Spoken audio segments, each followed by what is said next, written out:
आज की सबसे बड़ी खबर आज तक पर लगातार आप देख रहे हैं, अरविंद केजरीवाल दिल्ली के मुख्यमंत्री के हो गई है गिरफ्तारी। आज उनको कोर्ट में पेश किया जाएगा, जिसको लेकर ईडी की है पूरी तैयारी। आपको बता दें, बीती देर शाम 7 बजे के आसपास ईडी की टीम पहुंचती है केजरीवाल के घर पर। 2 घंटे तक उनसे की जाती है पूछताछ और रात 9:15 बजे के आसपास खबर आ जाती है कि दिल्ली के सीएम को शराब घोटाला मामले में गिरफ्तार कर लिया जाता है। सिटिंग सीएम अरविंद केजरीवाल क्या जेल से ही चलाएंगे सरकार, ये बड़ा सवाल इस वक्त बना हुआ है। लेकिन आम आदमी पार्टी की मुश्किलें बढ़ती हुई, एक तरफ लोकसभा के चुनाव हैं, अपने अपने दाम हैं, लेकिन वहीं दूसरी तरफ शराब घोटाला, जिसको लेकर अब बीजेपी आक्रामक हो गई है, ये कहते हुए कि भ्रष्टाचारी अरविंद केजरीवाल को जेल की हवा खानी पड़ेगी। तो दूसरी तरफ आम आदमी पार्टी का ये कहना है कि चुनाव में हार के डर से अरविंद केजरीवाल को फंसाने की साजिश रची गई थी और इसी वजह से उनकी लोकप्रियता के डर से दिल्ली के सीएम को अब जेल ले जाने की पूरी तैयारी है। ईडी दफ्तर में इस वक्त केजरीवाल अपनी पूरी रात गुजारेंगे। उनका मेडिकल टेस्ट हुआ है, आज रात वो यहीं रहेंगे और कल कोर्ट में पेशी के साथ ही उनकी कस्टडी मांगेगी यहाँ पर ईडी की टीम। अरविंद ओझा हमारे संवाददाता जुड़ चुके हैं ज्यादा जानकारी के साथ। अरविंद, सीधे आपके पास आते हुए, रात गुजरेगी ईडी मुख्यालय में, यहाँ पर क्या व्यवस्था है, कल कितने बजे सुबह उनको कोर्ट में पेश किया जाएगा, इसको लेकर क्या जानकारी मिल रही है? अरविंद केजरीवाल को क्या ऊपरी अदालत से आपको लग रहा है कि जिस तरह की परिस्थिति बनी हुई है राहत मिलेगी, या फिर आफत आम आदमी पार्टी की आगे आने वाले वक्त में बढ़ने वाली है केजरीवाल की गिरफ्तारी के साथ ही? नहीं, आफत तो बढ़ेगी। देखिए, आपको ये जानना जरूरी है कि आज जो हाईकोर्ट में सुनवाई हुई, सुनवाई में क्या हुआ, गिरफ्तारी से बचने के लिए जो राहत है उसी के लिए अपील की थी। हाईकोर्ट के जजेस ने ईडी से दस्तावेज मांगे कि क्या एविडेंस है, किस ग्राउंड पर आप जो अरविंद केजरीवाल ने जो एप्लीकेशन मूव की है उसको आप खारिज करने के लिए कह रहे हैं। उसके बाद जजेस को वो दस्तावेज दिखाए गए, जजेस ने वो दस्तावेज देखे, जिसके बाद जो याचिका थी उसको खारिज कर दिया। तो कुल मिलाकर अगर कानूनी सलाहकार ये बताते हैं कि बहुत कुछ राहत नहीं मिलने वाली है, और वैसे भी अब अरविंद केजरीवाल गिरफ्तार हो चुके हैं, अगर बहुत कुछ होगा तो आने वाले दिनों में जमानत के लिए वो एप्लीकेशन मूव कर सकते हैं, लेकिन उसके पहले तो उनको ईडी की कस्टडी में ही रहना पड़ेगा। अरविंद केजरीवाल ईडी मुख्यालय पहुंचे, उनका मेडिकल चेकअप हुआ, आज की पूरी रात वो लॉकअप में रहेंगे। ईडी मुख्यालय में ही लॉकअप है। कई बार ऐसा होता है कि ईडी मुख्यालय के बाहर किसी दूसरे पुलिस स्टेशन में लॉकअप में भी रखा जाता है कई आरोपियों को, लेकिन जो सूत्र है वो बताते हैं कि ईडी के मुख्यालय में ही अरविंद केजरीवाल को आज रात गुजारनी पड़ेगी। बहुत मुमकिन है कि आज रात उनसे पूछताछ भी हो जाए। हालांकि 2 घंटे की पूछताछ हो चुकी है, तो ऐसा माना जा रहा है कि आज रात पूछताछ नहीं होगी। वो डिपेंड करता है ईडी के अधिकारियों पर। उसके अलावा कल सुबह भी पूछताछ जारी रहेगी। लंच के बाद बहुत मुमकिन है कि उनको अदालत में पेश किया जाए। अगर सिक्योरिटी रीजन देखा जाए, जिस तरह से आज प्रोटेस्ट हुआ है, तो बहुत मुमकिन है कि उनको वर्चुअली भी वीडियो कॉन्फ्रेंसिंग के जरिए पेश किया जा सकता है। तो कुल मिलाकर अगर कोई डॉक्टर आ रहा है और ईडी मुख्यालय में ही उनका मेडिकल चेकअप हो रहा है, अमूमन जो कोई आरोपी होता है उसका मेडिकल चेकअप बकायदा अस्पताल ले जाकर किया जाता है, यहाँ पर ईडी दफ्तर के अंदर ही उनका मेडिकल चेकअप कराया गया है। तो कल ये देखा जा सकता है किस तरह की सुरक्षा है, किस तरह के सुरक्षा के हालात है, दिल्ली के हालात है, किस तरह से प्रोटेस्ट हो रहा है, नहीं हो रहा है। ये सब कुछ असेसमेंट करने के बाद ही ये डिसाइड किया जाएगा कि अरविंद केजरीवाल को क्या फिजिकली पेश किया जाता है। मुख्यमंत्री की बात होती है, जब सिटिंग चीफ मिनिस्टर को गिरफ्तार किया जाता है तो आम आदमी के मुकाबले उसके लिए प्रोटोकॉल अलग होता है। यही कारण रहा कि मुख्यमंत्री का भीतर मेडिकल चेकअप किया जा चुका है और कल उनको, इसके साथ ही मैं आपसे ये भी जानना चाहूंगी, आगे आप हमारे दर्शकों को जानकारी दीजिएगा कि जिस लॉकअप में अरविंद केजरीवाल को रखा गया है वहां की सहूलियतें क्या क्या है, क्योंकि आम आदमी के जहन में ये सवाल है। लेकिन श्रेया चैटर्जी इस वक्त मेरी सहयोगी जुड़ चुकी हैं। श्रेया, अरविंद केजरीवाल का मेडिकल चेकअप हो गया है, कल सुबह कितने बजे उनको कोर्ट में पेशी के लिए लेकर जाया जाएगा, कोई जानकारी मिल पाई है क्या इस बाबत?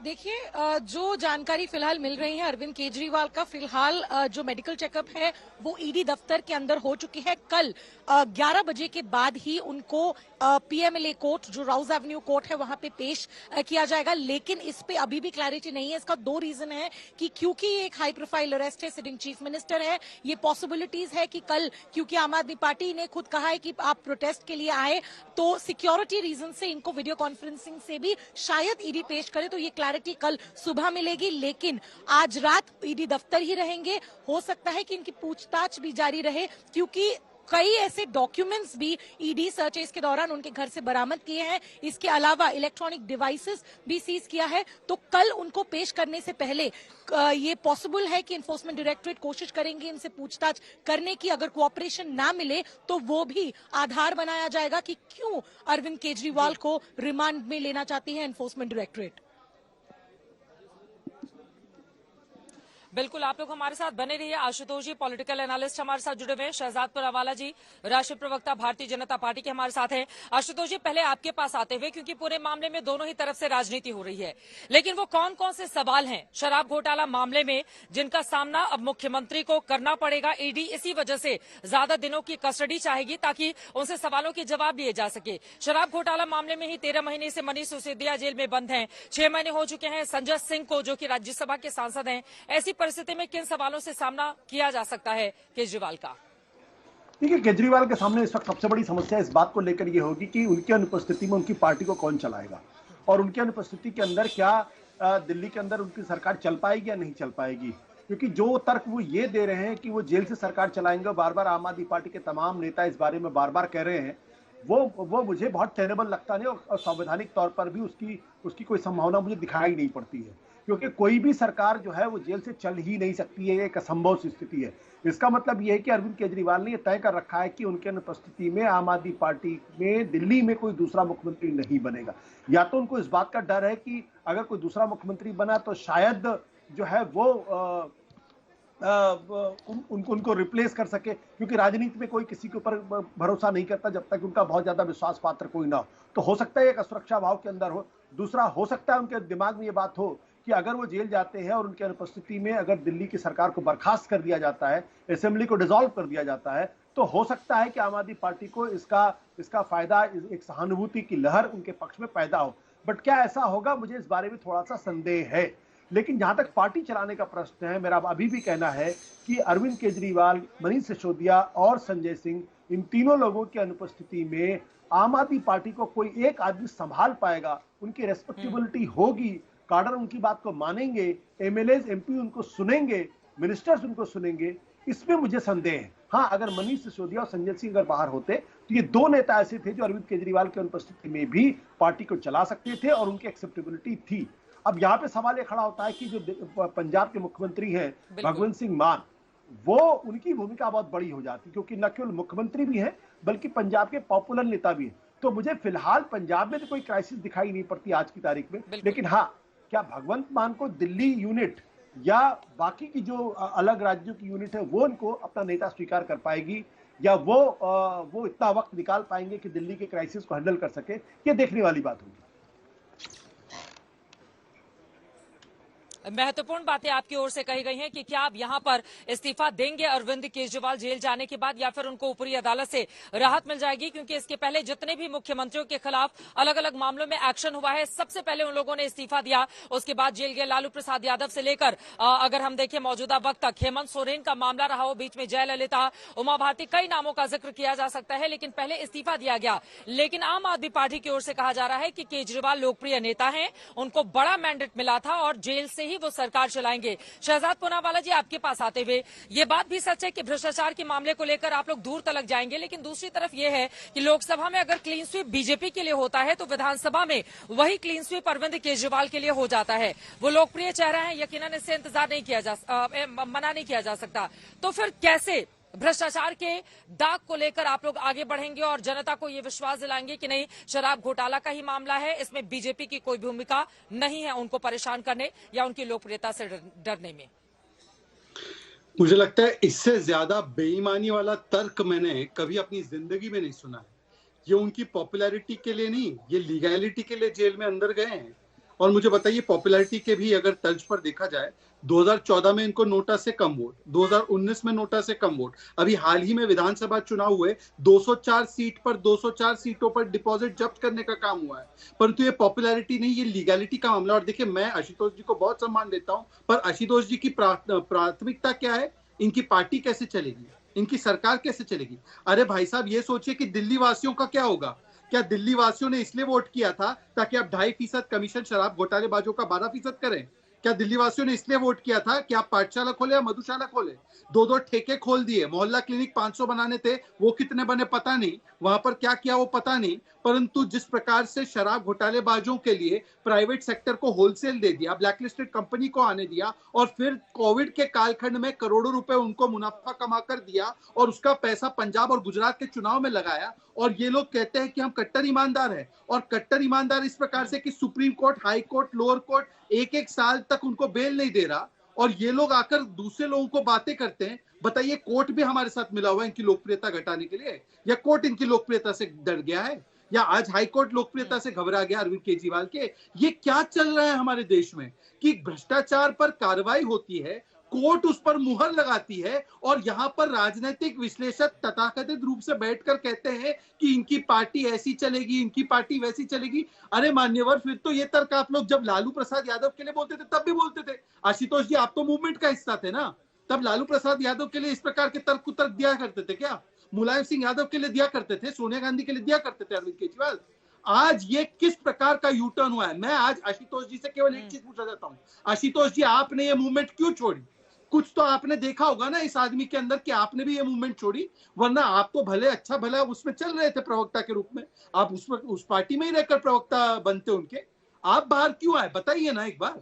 और दूसरी बात मैं पूछना चाहता हूँ, राजनीतिक रूप से शुचिता का जिस प्रकार से पतन इस पार्टी ने किया है, आज अन्ना हजारे की बात सोचिए और याद कीजिए, आज अन्ना हजारे की उंगली पकड़ते थे ये लोग, आज लालू की शागिर्दगी में आए। लालू तो 4 बार कन्विक्टेड है ना आशुतोष जी, लालू के अलावा और कोई कन्विक्टेड है? लालू 4 बार कन्विक्टेड है, उनके साथी है अरविंद केजरीवाल अलायंस में, और ये लोग आकर भ्रष्टाचार पर लेक्चर दे रहे हैं, और आप उनकी बातों को बड़े ईमानदारी से स्वीकार रहे हैं, और हम लोग सब उनकी बातों को सुन के खिलखिला रहे हैं और बोल रहे नहीं नहीं नहीं, इनके साथ बड़ा बुरा हो रहा है। हाँ, जितेंद्र बहादुर सिंह भी हमारे सहयोगी हमारे साथ जुड़ चुके हैं, उनके पास में जाऊंगी, लेकिन जल्दी से आशुतोष जी उनके आरोपों पर आपका जवाब दें। नहीं, मैं सजाद के आरोपों का क्या जवाब दिए, तो सजाद भारतीय जनता पार्टी के प्रवक्ता, तो जाहिर सी बात है वो वही बात कहेंगे जो उनको या उनकी पार्टी को पसंद होगा। महत्वपूर्ण सवाल आज की तारीख में अभी भी यही है कि दिल्ली के अंदर कम से कम लगातार तीसरी बार आम आदमी पार्टी की सरकार बनी है। 2013 में सरकार बनी थी, 2015 में सरकार बनी, 2020 में सरकार बनी, और दिल्ली में भारतीय जनता पार्टी की दिक्कत क्या है कि कभी भी इस हार को बर्दाश्त नहीं कर पाई।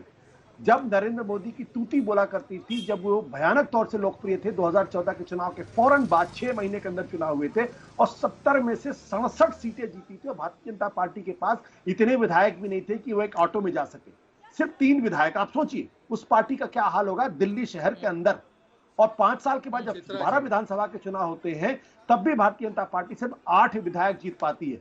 तो ये तभी संभव होगा जब आम आदमी पार्टी और उनके नेता की लोकप्रियता जबरदस्त हो और लोगों को उनके ऊपर विश्वास था। ये बात अलग है कि लोकसभा के चुनाव में 7 सीटें वो हार गए थे, लेकिन जहां तक दिल्ली विधानसभा का सवाल है, दिल्ली में किसका शासन चलेगा, लगातार तीसरी बार भारतीय जनता पार्टी को लोगों ने रिजेक्ट किया है और आम आदमी पार्टी को एक्सेप्ट किया है। ये बात भारतीय जनता पार्टी को पचती नहीं है। मुझे लगता है कि आम आदमी पार्टी के ऊपर भ्रष्टाचार के गंभीर आरोप इसमें कोई दो राय नहीं है। जवाब दे दीजिए जितेंद्र, उसके बाद में फौरन आपके पास आ रही हूँ। चित्रा जी, मुझे एक बात बताइए, वो आरोपों को गंभीर बता रहे हैं, लेकिन दूसरी तरफ विधानसभा में उनकी लोकप्रियता का हवाला भी दे रहे हैं शहजाद जी। नहीं चित्रा जी, तो विधानसभा में चुनाव जीतना या कोई सांसदी का चुनाव जीतना भ्रष्टाचार का लाइसेंस बन गया क्या इस देश में? मतलब तो फिर ये तर्क आशुतोष जी ने तब क्यों नहीं अपनाया जब वो इंडिया अगेंस्ट करप्शन में खड़े होकर लालू का इस्तीफा मांगते थे? सोनिया भी तो चुनकर आई थी ना, लालू भी चुनकर आए थे ना, तो उस समय पर ये तर्क देते ना आशुतोष कि बहुत लोकप्रिय है, हमारे पेट में मरोड़ हो रही है, भ्रष्टाचार किया तो किया, परंतु क्यों? क्योंकि चुन के आए हैं तो उनके ऊपर भ्रष्टाचार का कोई अकाउंटेबिलिटी नहीं हो सकता। इन दोनों की क्या तुलना? और 14 में कितना वोट मिला आशुतोष जी? आप तो लोकसभा लड़े थे उस समय शायद, या 19 में लड़े थे, 14 में लड़े थे ना, तो नोटा से कम आपको भी तो मिला।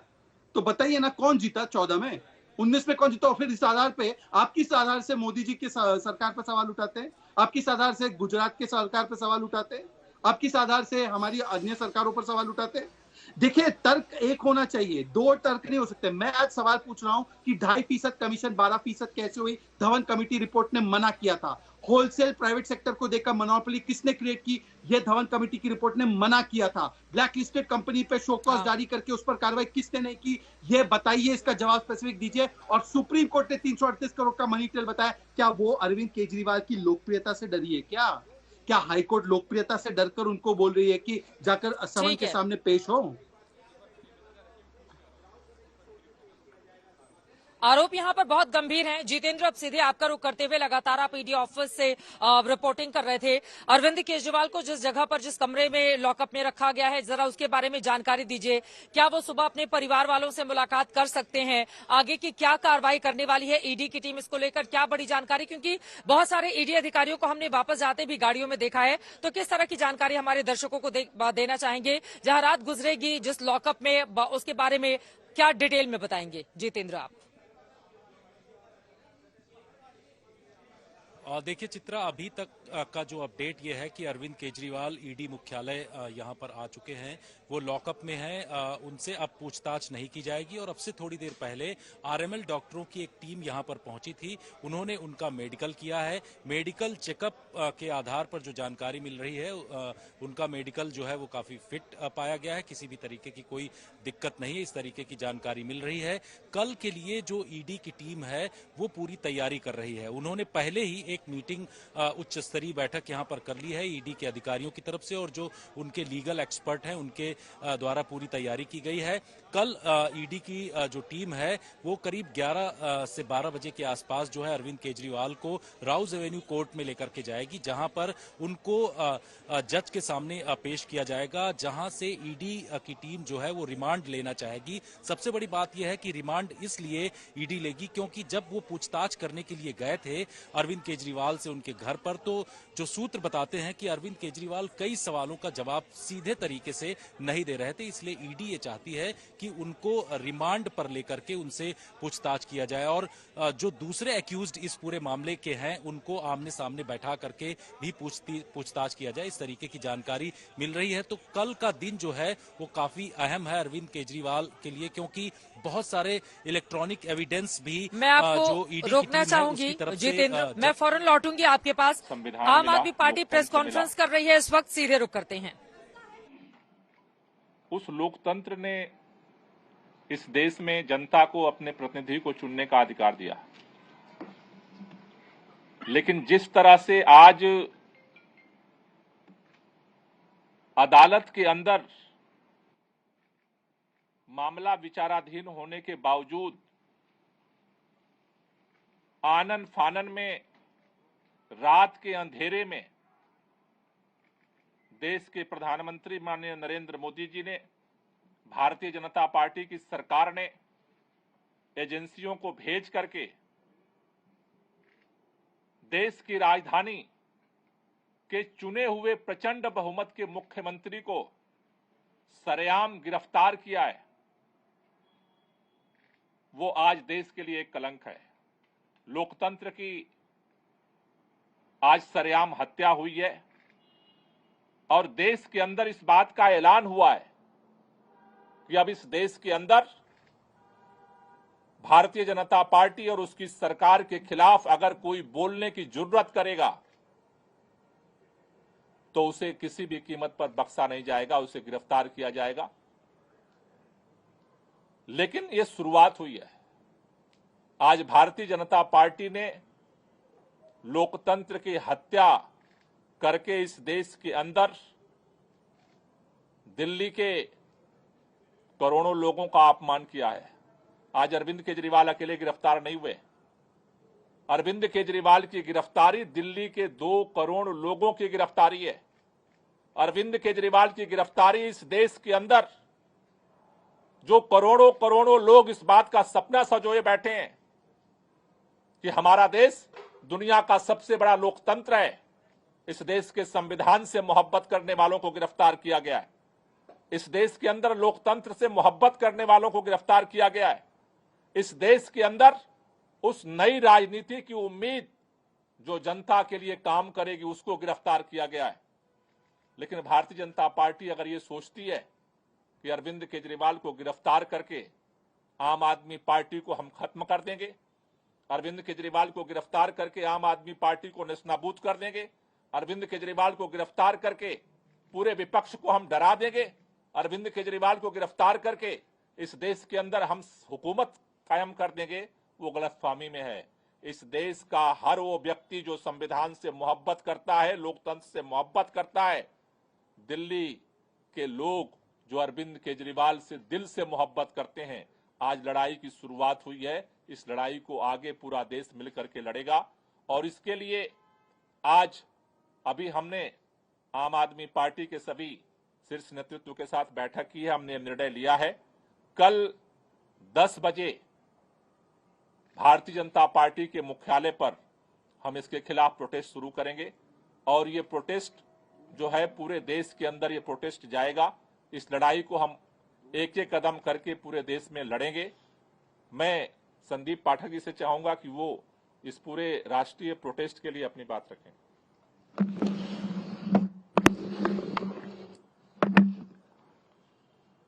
आज पूरे देश ने देखा कि किस तरीके से भारतीय जनता पार्टी और इस देश के प्रधानमंत्री श्री नरेंद्र मोदी जी ने प्रजातंत्र की हत्या की है और ईडी के कंधे पर बंदूक रखकर चलाई है। मैं भारतीय जनता पार्टी से कहना चाहता हूं कि अगर आप में हिम्मत है तो सामने चुनाव के मैदान में आमने सामना करो। इस तरीके से झूठे फर्जी केस बनाकर क्यों पीछे से कायरों की भांति हमला करते हो? ये अरविंद केजरीवाल अकेला नहीं है। अभी इस देश के हर एक परिवार में जो एक ईमानदार राजनीति का समर्थक है, जो इस देश को विकसित बनाना चाहता है, एक नई राजनीति लाना चाहता है, हर एक परिवार में अरविंद केजरीवाल है। अब ये लड़ाई आम आदमी पार्टी की अकेली लड़ाई नहीं है, ये लड़ाई हम सबकी नहीं है। ये लड़ाई इस देश के हर उस नागरिक की है जो इस देश को एक ईमानदार राजनीति देना चाहता है। हम सब राजनीति में नए हैं, हम सबको इस गंदी राजनीति, षड्यंत्र, शाम दाम, दंड भेद का ज्यादा ज्ञान नहीं है, लेकिन एक चीज का भरोसा है कि इस देश के लिए सब कुछ दांव पे लगाने के लिए, सब कुछ न्योछावर करने के लिए आए हैं। और अब ये लड़ाई भारतीय जनता पार्टी वर्सेस आम आदमी पार्टी की नहीं है, ये लड़ाई देश की जनता वर्सेस भारतीय जनता पार्टी की है। मैं आज ये कहना चाहता हूं कि कल पूरे देश में श्री अरविंद केजरीवाल जी के गिरफ्तारी के विरोध में भारतीय जनता पार्टी के खिलाफ आम आदमी पार्टी और देश की जनता विरोध प्रदर्शन करेगी। दिल्ली में भी करेंगे और पूरे देश में करेंगे। सभी देशवासियों से और जनता से मैं ये अनुरोध करता हूं कि अगर आपको अरविंद केजरीवाल की ईमानदार राजनीति को रक्षा करनी है तो आप सब कल भारी संख्या में आकर भारतीय जनता पार्टी को ये बता दे कि अरविंद केजरीवाल अब अकेला नहीं है। देश के हर घर में, हर परिवार में अरविंद केजरीवाल है। बहुत बहुत धन्यवाद। अभी जैसे हमने अभी आपके सामने संदीप जी ने रखा कि पूरे देश में सड़क पे हम लड़ेंगे, उसी तरह से अदालत के अंदर भी हमारी लड़ाई जारी रहेगी। मैं आतिशी से चाहूंगा कि इसको लेकर के थोड़ा सा ब्रीफ करें।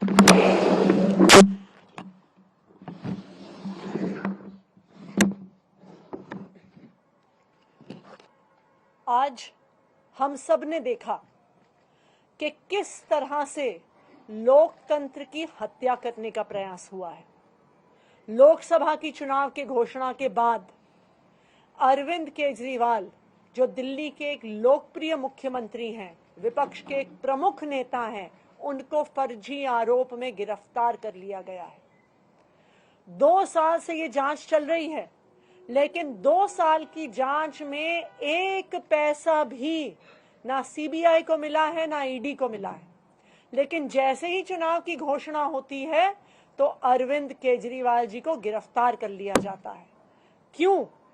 इसलिए किया जाता है क्योंकि प्रधानमंत्री नरेंद्र मोदी जी को पता है कि अगर कोई एक नेता उनको चैलेंज करने वाला है तो उस नेता का नाम अरविंद केजरीवाल है। आज भारतीय जनता पार्टी लोकतंत्र की हत्या कर रही है। 2 विपक्ष के मुख्यमंत्रियों को गिरफ्तार किया, एक पार्टी का बैंक अकाउंट फ्रीज कर दिया। क्या इस तरह से भारतीय जनता पार्टी चुनाव जीतना चाहती है? मैं भारतीय जनता पार्टी को यह कहना चाहती हूं कि अगर लड़ाई लड़नी है तो सामने आके लड़ो, राजनीतिक मैदान में लड़ो, चुनाव के मैदान में लड़ो। ये ईडी के पीछे छुपकर राजनीति करना छोड़ दो, ईडी को अपना हथियार बना के राजनीति करना छोड़ दो। आम आदमी पार्टी भारतीय जनता पार्टी के खिलाफ इस देश के संविधान के लिए लड़ती आई है, लड़ती रहेगी। हमारी जो लड़ाई है वो सड़क से लेके न्यायालय तक चलेगी। हमने सुप्रीम कोर्ट में अरविंद केजरीवाल जी के गैर कानूनी गिरफ्तारी के खिलाफ उस गैर कानूनी गिरफ्तारी को क्वॉश करने के लिए एप्लीकेशन डाल दी है। कल सुबह सुबह सुप्रीम कोर्ट में इसको मेंशन किया जाएगा और हम उम्मीद करते हैं कि इस देश का सुप्रीम कोर्ट इस देश के लोकतंत्र की रक्षा करेगा। इस देश का सुप्रीम कोर्ट ये देखेगा कि किस तरह से केंद्र सरकार अपनी एजेंसीज को यूज करके, इस्तेमाल करके किस तरह से लोकतंत्र की हत्या कर रही है। आम आदमी पार्टी के मुखिया दिल्ली के मुख्यमंत्री अरविंद केजरीवाल की गिरफ्तारी के बाद बड़ी प्रेस कॉन्फ्रेंस की गई आम आदमी पार्टी की ओर से और लगातार हंगामा करते हुए आरोप लगाए गए। दरअसल बीजेपी की ये साजिश है, आम चुनावों के मद्देनजर दिल्ली के लोकप्रिय मुख्यमंत्री को जेल में डालने की ये साजिश रची गई है। इस तरह के आरोप लगाते हुए और कहा गया कि हम अपनी लड़ाई कानूनी रूप से आगे बढ़ाते रहेंगे। आपको बताते चले, प्रवर्तन निदेशालय के बाहर इस वक्त जो हेडक्वार्टर है वहां पर मेरी मौजूदगी है। अंदर दिल्ली के मुख्यमंत्री अरविंद केजरीवाल को रखा गया है, उनका मेडिकल चेकअप कराया गया और उसके बाद फिलहाल उनको आराम करने की इजाजत दे दी गई है। कल सुबह कोर्ट में पेशी के लिए लेकर जाने वाली है ईडी की टीम। पेशी के बाद ज्यादा से ज्यादा दिनों की वो रिमांड मांगेगी ताकि उनसे सभी सवालों के जवाब दिए जा सके।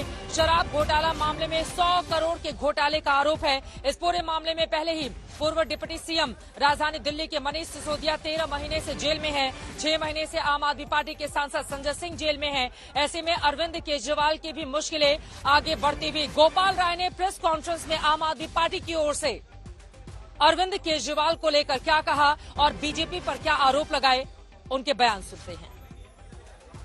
लंबी आजादी की लड़ाई, लंबी कुर्बानी के बाद इस देश को संविधान मिला, लोकतंत्र मिला। उस लोकतंत्र ने इस देश में जनता को अपने प्रतिनिधि को चुनने का अधिकार दिया। लेकिन जिस तरह से आज अदालत के अंदर मामला विचाराधीन होने के बावजूद आनन फानन में रात के अंधेरे में देश के प्रधानमंत्री माननीय नरेंद्र मोदी जी ने, भारतीय जनता पार्टी की सरकार ने एजेंसियों को भेज करके देश की राजधानी के चुने हुए प्रचंड बहुमत के मुख्यमंत्री को सरेआम गिरफ्तार किया है, वो आज देश के लिए एक कलंक है। लोकतंत्र की आज सरेआम हत्या हुई है और देश के अंदर इस बात का ऐलान हुआ है कि अब इस देश के अंदर भारतीय जनता पार्टी और उसकी सरकार के खिलाफ अगर कोई बोलने की जुर्रत करेगा तो उसे किसी भी कीमत पर बख्शा नहीं जाएगा, उसे गिरफ्तार किया जाएगा। लेकिन यह शुरुआत हुई है। आज भारतीय जनता पार्टी ने लोकतंत्र की हत्या करके इस देश के अंदर दिल्ली के करोड़ों लोगों का अपमान किया है।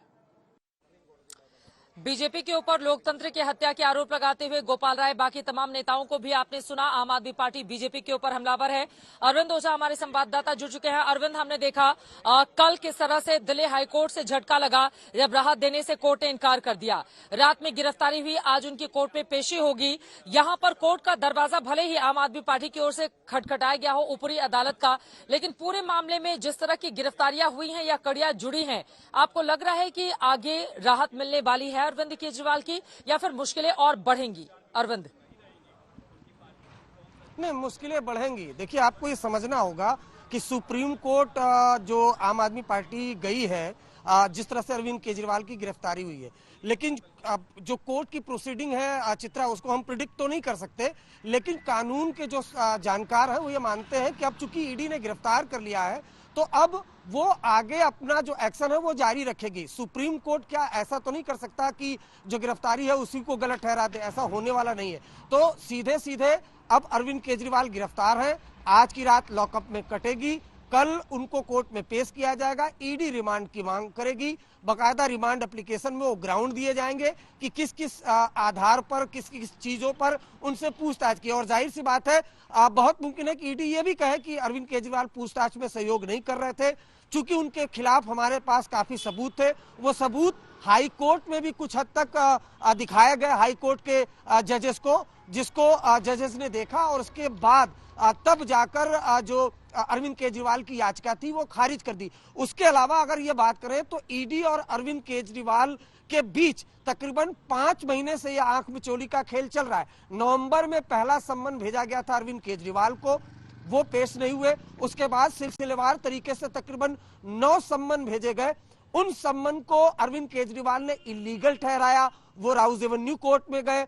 उसके बाद वो फिर हाई कोर्ट में गए। हाई कोर्ट से राहत नहीं मिली और हाई कोर्ट से दोपहर में राहत नहीं मिलती है।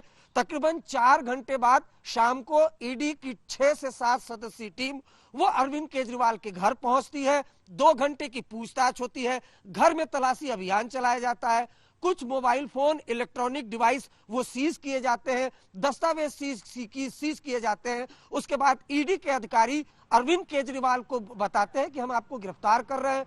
अरेस्ट मेमो उनको दिखाया जाता है। उसके बाद उनको गिरफ्तार कर लिया जाता है। 3 से 4 घंटे उसके बावजूद ईडी की टीम घर में मौजूद रहती है, स्टाफ से पूछताछ होती है। उसके बाद अरविंद केजरीवाल को ईडी की टीम दफ्तर लेकर जाती है। आज लॉकअप में, जो ईडी का लॉकअप है, उसमें उनकी रात कटेगी। सुबह हो सकता है ईडी के कुछ अधिकारी उनसे पूछताछ करें, उसके बाद उनको अदालत में पेश किया जाएगा। लेकिन आपको बता दूं, एक्साइज पॉलिसी जो ये स्कैम है, इसमें कई बड़ी गिरफ्तारियां हो चुकी हैं। कई लोगों के बयान है। मनीष सिसोदिया के जो पीए थे सी अरविंद, उनका बयान, स्टेटमेंट था जिसमें उन्होंने बताया था कि अरविंद केजरीवाल के घर पर ही मीटिंग हुई थी। संजय सिंह गिरफ्तार हो चुके हैं, के कविता गिरफ्तार हो चुकी हैं। और जो ये आखिरी 4 दिन थे, ये तो बहुत अहम थे। लोगों को ये लगने लगा था, खासतौर से जो कानून के जानकार हैं और खुद बहुत मुमकिन है अरविंद केजरीवाल को भी लगने लगा था, सोमवार को जब प्रेस रिलीज आई जिसमें ईडी ने खुलकर अरविंद केजरीवाल का नाम लिया और बहुत बड़ा दावा किया कि के कविता, अरविंद केजरीवाल और मनीष सिसोदिया ने साजिश रची। के कविता ने आम आदमी पार्टी के नेताओं को 100 करोड़ रुपए दिए। तो जब ये प्रेस रिलीज आई तभी आभास होने लगा था कि अरविंद बड़ी जानकारी आपने दी। के कविता ने क्या अरविंद केजरीवाल का नाम लिया? आखिर ईडी के पास वो कौन कौन से सबूत हैं जिसके आधार पर उसने इतनी बड़ी गिरफ्तारी की है?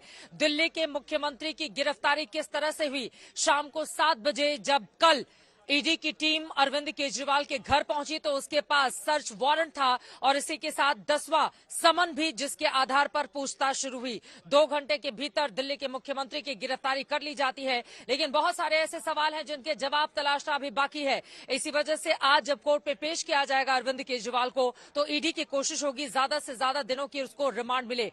पूरा मामला आगे कैसे बढ़ा, ईडी के चक्रव्यूह में कैसे फंसे दिल्ली के मुख्यमंत्री अरविंद केजरीवाल और अब आगे क्या होगा, उसको बताती हुई हमारी रिपोर्ट देखिए।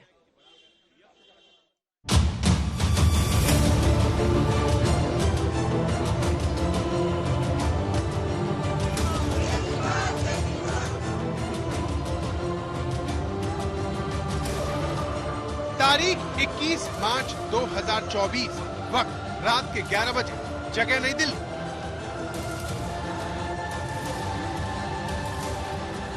हिंदुस्तान की राजनीति में ऐसी तस्वीर पहले कभी नहीं देखी गई, जब जांच एजेंसियों ने एक मौजूदा मुख्यमंत्री को गिरफ्तार किया। ये दिल्ली के मुख्यमंत्री अरविंद केजरीवाल के सरकारी आवास से बाहर निकलती ईडी की गाड़ियां, जिसमें अरविंद केजरीवाल को गिरफ्तार करके ले जाया गया। ईडी की टीम अरविंद केजरीवाल को लेकर निकले एक के बाद एक कई गाड़ियां। सीधे हम तस्वीर आपको दिखा रहे हैं, अरविंद केजरीवाल को गिरफ्तार करके ईडी की टीम लेकर जा रही है यहाँ पर। एक के बाद एक कई गाड़ियां, ये वो गाड़ियां थी जो अरविंद केजरीवाल के घर के अंदर दाखिल हुई थी।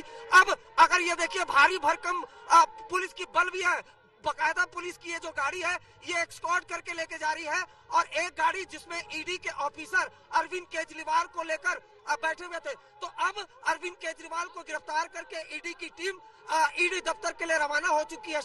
अरविंद केजरीवाल मुख्यमंत्री रहते हुए गिरफ्तार होने वाले देश के पहले नेता बन गए हैं, जिन्हें ईडी ने उनके घर से गिरफ्तार किया और अपने दफ्तर ले गए। ईडी मुख्यालय के बाहर पूरी तरीके से आप देखिए हलचल बढ़ चुकी है। सारे जो मीडिया कर्मी हैं वो यहां पर मौजूद हैं और इसके साथ ही दिल्ली पुलिस के साथ साथ पैरामिलिट्री फोर्स के जवानों को भी लगाया गया है। जो रास्ते इधर की तरफ आते हैं उन तमाम रास्तों में बैरिकेडिंग भी दिल्ली पुलिस की तरफ से किया गया है कि किसी भी तरीके से आम आदमी पार्टी के कार्यकर्ता जिस तरीके से अरविंद केजरीवाल का जो निवास स्थान है वहां पर पहुंच गए थे और उसके बाद उनकी तरफ से प्रदर्शन किया गया। इस वजह से दिल्ली पुलिस ने एहतियातन इस पूरे इलाके में धारा 144 लगा करके यहां पर आप देखिए कि भारी संख्या में पुलिस बल को तैनात किया है और ईडी मुख्यालय का जो गेट है उस पर पूरी तरीके से यहां पर बैरिकेडिंग उनकी तरफ से किया गया है। शाम को ईडी की टीम जैसे ही अरविंद केजरीवाल के घर पहुंची, उनकी पार्टी के नेता और कार्यकर्ता मुख्यमंत्री के घर दौड़ पड़े। सभी को एक ही डर था कि मुख्यमंत्री गिरफ्तार हो सकते हैं, इसीलिए आम आदमी पार्टी के कार्यकर्ताओं ने विरोध करना शुरू कर दिया। सीधी मंशा ईडी की मुख्यमंत्री जी को अरेस्ट करने की ही थी। तो 22 अप्रैल के डेट मिल गई कि भाई 22 अप्रैल को आप सारे डॉक्यूमेंट्स लेके आइए। 1 घंटे में आपको यहाँ पहुँचने का क्या मतलब है? यहाँ हपड़ा दपड़ी में पहुँचने की क्या मतलब है? उनको अरेस्ट करने की क्या जरूरत है?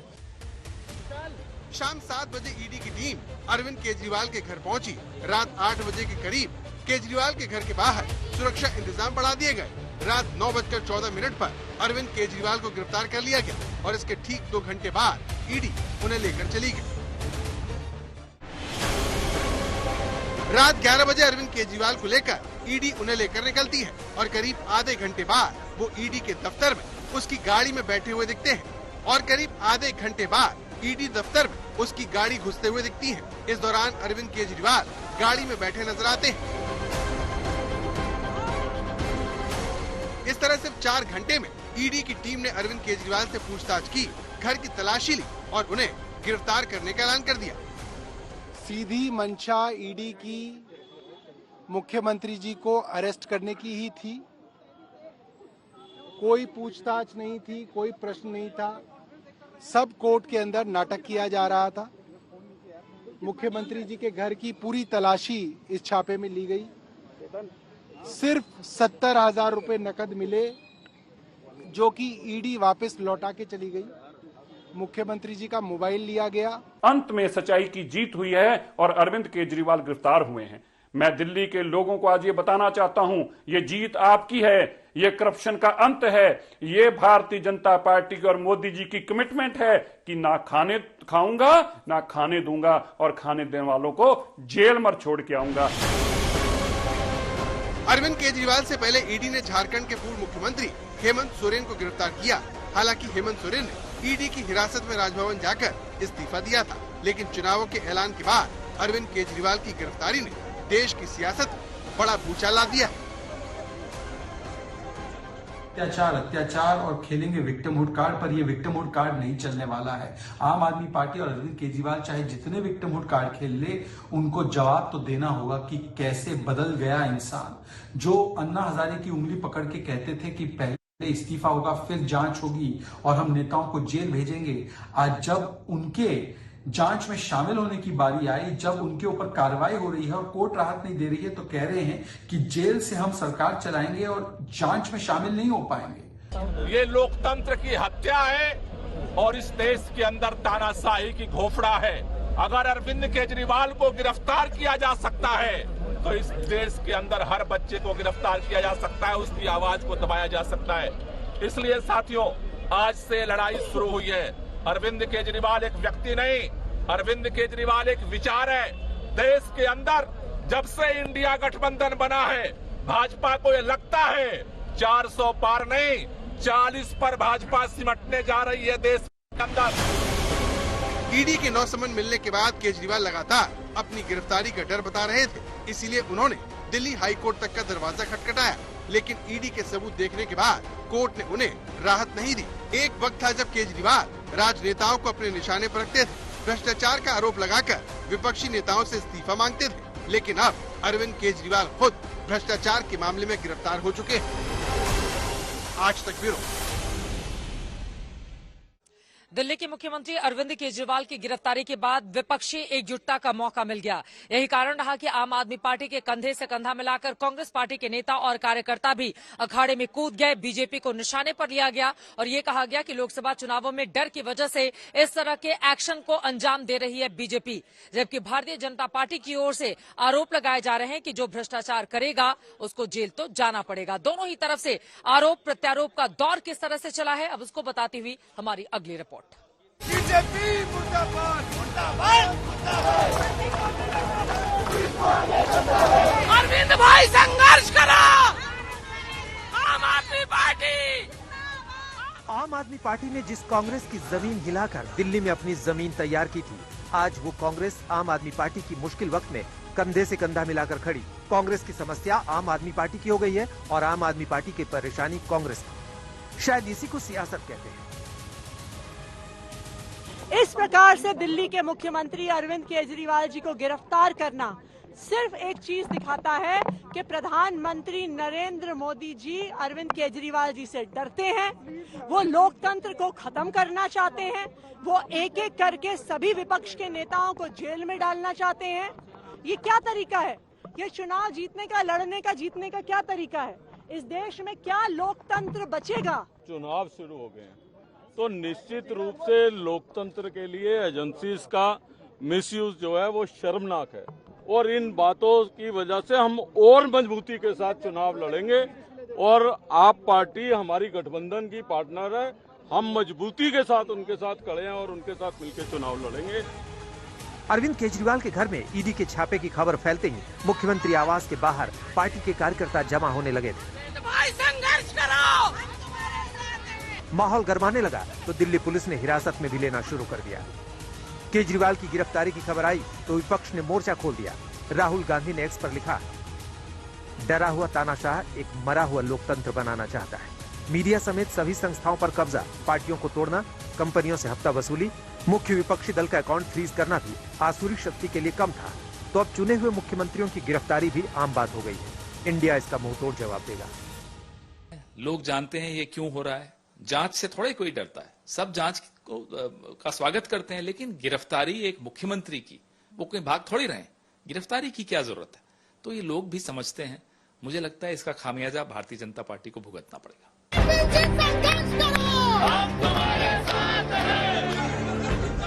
कांग्रेस के बड़े नेता एक्टिव हुए तो दिल्ली कांग्रेस के नेता भी अपनी पार्टी के कार्यकर्ताओं को लेकर पहुंचने लगे। अब बात आम आदमी पार्टी और कांग्रेस से ऊपर इंडिया गठबंधन की ताकत की थी। ये ईडी इसको केवल चुनाव के साथ जोड़ रहा है, इसका और कोई लेना देना नहीं है और इस बात को हम कंडेम करते हैं, इसकी हम घोर निंदा करते हैं। एजेंसियों का इस तरीके से मोदी सरकार का दुरुपयोग करना अपने में सरासर गलत है, गैर लोकतांत्रिक है। इलेक्शन कमीशन अगर फ्री एंड फेयर सिलेक्शन कराना चाहता है तो उसकी ड्यूटी है कि वो इंश्योर करे कि पॉलिटिकल अपोनेंट्स के लीडर्स को अरेस्ट ना किया जाए, इस प्रकार से हरास ना किया जाए, उनके बैंक अकाउंट्स को फ्रीज ना किया जाए। हो क्या रहा है, जब अगर आप बैंक अकाउंट्स फ्रीज कर देंगे, लीडर्स को अरेस्ट कर लेंगे तो इलेक्शन कहां होगा? केजरीवाल की गिरफ्तारी ने विपक्षी नेताओं को शायद हिलाकर रख दिया। एक के बाद एक दिग्गजों ने मोदी सरकार पर निशाना साधा। शरद पवार ने लिखा, केजरीवाल की गिरफ्तारी इस बात का सबूत है कि बीजेपी सत्ता के लिए कहां तक गिर सकती है। लालू प्रसाद यादव ने भी एक्स पर प्रतिक्रिया दी। उन्होंने लिखा, हार के डर में गिरफ्तार ये लाचार मोदी सरकार लोकतंत्र को तार तार करती आई है और करती रहेगी। इनका जाना एकदम तय है, इसलिए इनमें इतना भय है। सभी विपक्षी दलों को एजेंसियों के माध्यम से तंग और तबाह करने की कोशिश हो रही है। आप देश जानता है कि देश में लड़ाई भारतीय जनता पार्टी से नहीं रह गई है। लड़ाई उन एजेंसियों से रह गई है जो एजेंसी खास कर करके सत्ता के कारण विपक्षी नेताओं को तंग और तबाह कर रही है। अरविंद केजरीवाल की गिरफ्तारी के बाद अखिलेश यादव ने भी एक्स पर प्रतिक्रिया दी। समाजवादी पार्टी के मुखिया ने लिखा, जो खुद हैं शिकस्त के खौफ में कैद, वो क्या करेंगे किसी और को कैद। भाजपा जानती है कि वो फिर दोबारा सत्ता में नहीं आने वाली। इसी डर से वो चुनाव के समय विपक्ष के नेताओं को किसी भी तरह से जनता से दूर करना चाहती है। गिरफ्तारी तो बस बहाना है। ये गिरफ्तारी एक नई जन क्रांति को जन्म देगी। वैसे इस बात में कोई शक नहीं है कि लोकसभा चुनाव से पहले अरविंद केजरीवाल की गिरफ्तारी ने विपक्ष को एकजुटता के प्रदर्शन का बड़ा मौका दे दिया है। दिल्ली से रामकिंकर सिंह के साथ संजय शर्मा, आज तक ब्यूरो। दिल्ली के मुख्यमंत्री अरविंद केजरीवाल की ओर से लगातार ये कहा जाता रहा कि अगर कहीं घोटाला हुआ है तो 1 रुपए का भी घोटाला ईडी दिखाए।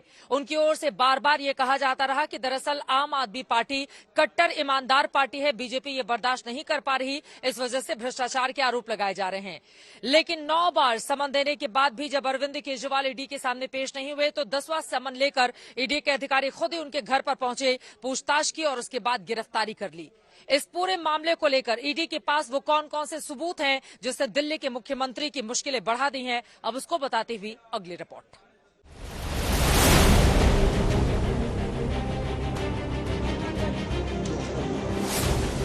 अगर प्रधानमंत्री जी को किसी से डर लगता है तो वो अरविंद केजरीवाल है।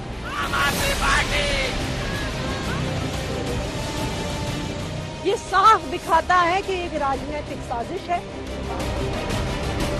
अब तो हाईकोर्ट ने सबूत देकर मुहर लगा दी कि तुम करप्ट हो।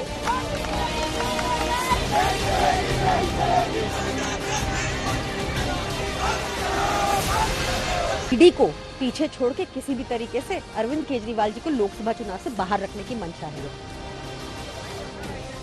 गुरुवार शाम 4 बजे दिल्ली हाईकोर्ट ने गिरफ्तारी रोकने का भरोसा चाहती केजरीवाल की याचिका पर राहत नहीं दी और 3 घंटे के भीतर गुरुवार शाम 7 बजे ईडी की टीम अरविंद केजरीवाल के घर पहुंच जाती है।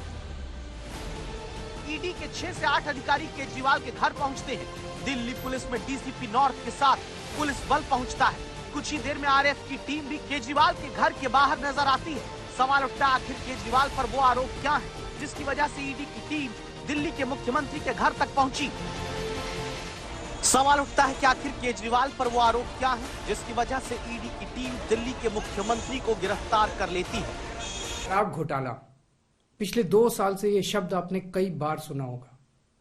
2 साल से बीजेपी की सारी एजेंसीज कई रेड मार चुकी हैं, कई लोगों को गिरफ्तार कर चुकी हैं, लेकिन अभी तक एक भी पैसे का हेरफेर कहीं नहीं मिला, कहीं से एक भी पैसा नहीं मिला। अगर भ्रष्टाचार वाकई हुआ है तो इतने करोड़ों रुपए गए कहां? क्या सारा पैसा हवा में गायब हो गया? अरविंद केजरीवाल भले ये कहते रहे हो कि कहीं कुछ नहीं हुआ, लेकिन ईडी ऐसा नहीं कहती। बोए पेड़ बबूल का तो आम कहां से खाए, करे घोटाला शराब का तो आराम कहां से पाए। ये शराब के घोटाले का विषय है और कौन सी कोर्ट तक शराब का घोटाला नहीं पहुंचा है।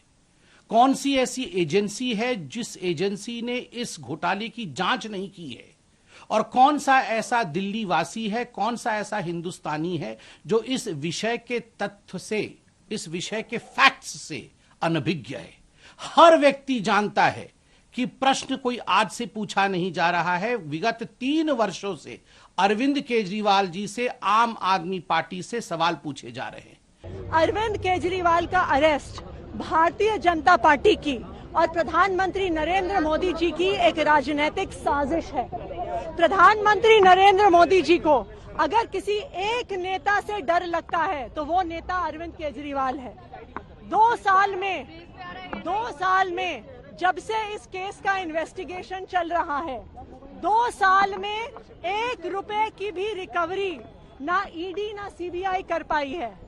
500 से ज्यादा अफसर इस केस में लगे हुए थे, 1000 से ज्यादा रेड्स हुए।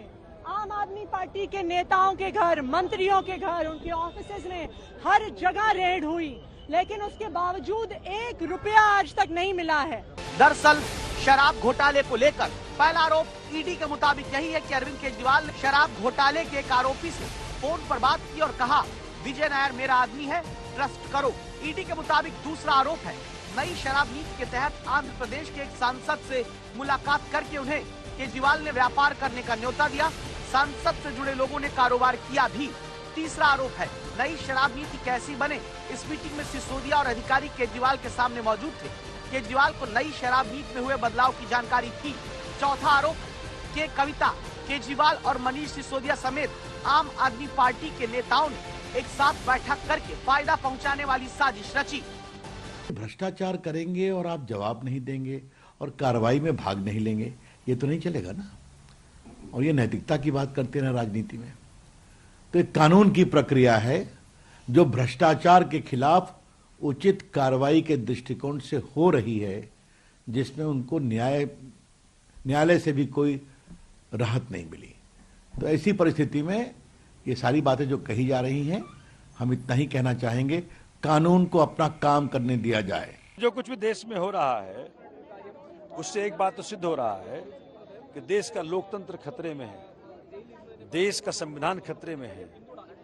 इलेक्शन कमीशन ऑफ इंडिया एक चीज होती है, ये चीज की ड्यूटी है कि हम इलेक्शन को फ्री एंड फेयर करवाएं, लेकिन इलेक्शन कमीशन जो है इस वक्त चुनाव आयोग नहीं है, वो मोदी आयोग है। क्योंकि जो सिलेक्शन कमेटी था उसमें 3 आदमी और 2 आदमी तो यही हैं, तो जो कुछ भी ये कहेगा वो तोते की तरह उसका पालन करेगा। ईडी के मुताबिक नई शराब नीति से फायदा पहुंचाने के बदले आम आदमी पार्टी के नेताओं तक 100 करोड़ रुपए पहुंचाए गए। नतीजा ये हुआ कि दिल्ली के शराब घोटाले में अरविंद केजरीवाल चौथे नेता हैं जिन्हें गिरफ्तार किया गया। इससे पहले इसी महीने तेलंगाना के पूर्व सीएम केसीआर की बेटी के कविता को ईडी ने अरेस्ट किया। उससे पहले पिछले साल संजय सिंह और मनीष सिसोदिया की गिरफ्तारी की गई थी।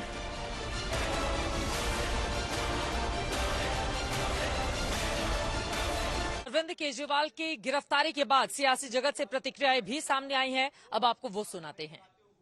जी, भ्रष्टाचार करेंगे और आप जवाब नहीं देंगे और कार्रवाई में भाग नहीं लेंगे, ये तो नहीं चलेगा ना।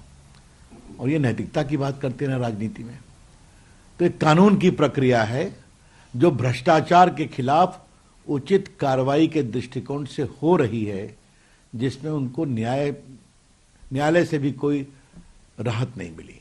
तो ऐसी परिस्थिति में ये सारी बातें जो कही जा रही हैं, हम इतना ही कहना चाहेंगे, कानून को अपना काम करने दिया जाए। और कुछ लोग कह रहे हैं कि वो जेल से ही सरकार चलाएंगे, तो ये भी हम कमाल की नई बात सुन रहे हैं, देखा जाएगा। लेकिन ये शुद्ध भ्रष्टाचार के खिलाफ कार्रवाई है, जिस कार्रवाई में भाग लेने से केजरीवाल जी हमेशा भागते रहे। तो इन्फोर्समेंट डायरेक्टरेट के पास ये विकल्प बचा हुआ था, इसलिए कि केजरीवाल जी ने उनके द्वारा भेजे गए 9 समन को सुनकर भी कभी अपनी पेशी नहीं दी थी। इसीलिए ये कार्रवाई उस